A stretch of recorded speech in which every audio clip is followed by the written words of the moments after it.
के रूप में नई ऑल आर्म्स ब्रिगेड का गठन किया जा रहा है, जिसका सैंक्शन मैंने कल ही दिया है, जिसमें infantry, mechanised infantry, armoured units, artillery, special forces, unmanned aerial system जैसे फाइटिंग कंपोनेंट्स को एक साथ रखा जाएगा और विशेष रूप से तैयार किया जाएगा, जिसमें शामिल लॉजिस्टिक सपोर्ट और कॉम्बैट सपोर्ट होंगे। The Indian Army's announcement of a new brigade, sanctioned by General Upendra Dwivedi during the 26th Kargil Vijay Diwas, marks a deliberate structural enhancement rather than a ceremonial declaration. At its core, a brigade is a modular formation of approximately 3,000 to 5,000 personnel, designed to conduct independent operations or function within divisional frameworks.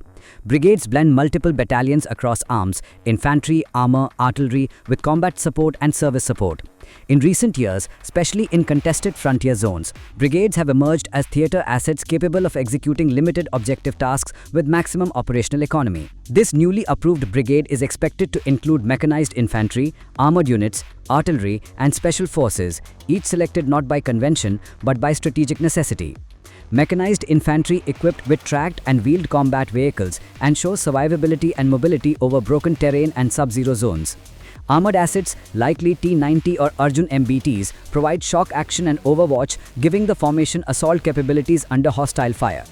Artillery components will deliver kinetic depth, from indirect fire to precision strike, reinforcing the brigade's standoff reach and denial potential. Special forces embedded within the brigade will execute ISR, surgical disruption, and asymmetric tasks in terrain that defies conventional maneuver. Strategically, this brigade sits at the intersection of three imperatives: deterrence, modernization, and regional stability.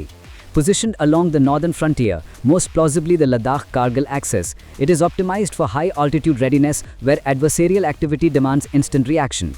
Its configuration suggests a combat group that can mount limited offensives, dominate areas of interest, conduct coordinated strikes, and hold ground under adverse operational pressures. More than a reinforcement tool, it represents capability pre-positioning, a readiness philosophy grounded in denial, not reaction. Unlike theatre commands, which are expansive joint service formations designed to manage entire regions across land, air, sea, cyber, and space, the newly announced brigade is a tactical formation with strategic autonomy. Theatre commands, such as those in the US or China, operate at the macro level, integrating multiple services under unified command for large-scale operations. In contrast, this brigade is a modular, high-readiness unit optimized for localized dominance, rapid deployment, and autonomous engagement, especially in terrain-specific conflict zones like Ladakh or Kargil. Globally, integrated brigades have proven decisive in expeditionary warfare. The US Army's Brigade Combat Teams, BCTs, have served as self-sufficient combat packages in Iraq and Afghanistan, combining armor, infantry, artillery, and ISR capabilities. France's GTIA and Russia's BTGs follow similar models, lean, flexible, and tailored for hybrid warfare. India's new brigade mirrors this evolution but adds altitude-specific capability and border-forward permanence, making it uniquely suited for Himalayan contingencies. What differentiates this formation is its dual-role configuration, combat readiness fused with developmental anchoring. Unlike rotational deployments, this brigade is likely to be permanently stationed in frontier zones like Ladakh, with embedded logistics, surveillance, and civil military infrastructure. This mirrors China's Western Theatre Command strategy, where PLA units are co-located with hardened infrastructure and dual-use assets. However, India's approach integrates developmental outreach, roads, habitats, and local engagement, making the brigade not just a deterrent force, but a stabilizing presence. Strategically, the brigade enhances India's ability to conduct limited, high-tempo operations without mobilizing full theatre assets.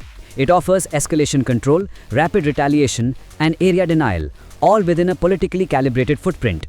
In a multipolar Indo-Pacific environment where conflicts may be short, sharp, and localized, such formations provide flexible deterrence without overextending national resources. In essence, the new brigade is emblematic of India's evolved military thought: integrate fast, adapt fast, and dominate fast. It is a material addition to force structure and a symbolic assertion of sovereign agency. For a defense audience, this is not merely a structural expansion, but a doctrinal cue. India is not waiting to respond, it is positioning to shape.